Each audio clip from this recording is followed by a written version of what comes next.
દર્દીઓને મળ્યા, એક દર્દીને મળ્યો, આંખમાંથી પાણી નીકળી જાય છે. એને 6 મહિનાનો એક દીકરો અને 5 વર્ષની એક દીકરી છે અને વેન્ટિલેટર ઉપર છે. સાહેબ, આ સરકારને મારે પૂછવું છે કે માં ખુદ મોતને ઘાટ ઉતારે તો કયા લાગણીના ટેબલ ઉપર ફરિયાદ કરવી? સરકારે માવતર છે પોતાના હપ્તા ઉઘરાવવા માટે, પોતાના બુટલેગરોને સાચવવા માટે એક ગુજરાતીના ઘરે આંસુનો પ્રવાહ ચાલુ કરાવવાના કોઈએ ધંધા કર્યા હોય તો રૂલિંગ ગવર્નમેન્ટ ભાજપે કર્યા છે. આટલું થયા પછી પણ મારે સરકારને કહેવું છે કે આજે શું ભાવનગર કે ગુજરાતમાં દારૂ નથી મળતો?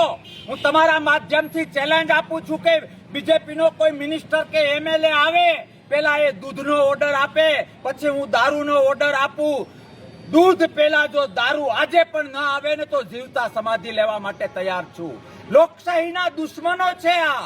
3 દશકાઓથી ગુજરાતે આ લોકોને મત આપીને સરકાર બનાવી છે, પણ આ લોકો માત્ર બુટલેગરોને સાચવવામાં અને કરોડપતિ કંપનીઓને સાચવવામાં ગુજરાતીઓનો ભોગ લેવા માટે નીકળ્યા છે.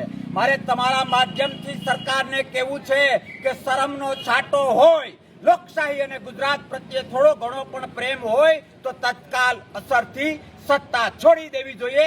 એ જ લોકશાહીનું રક્ષણ છે. જી.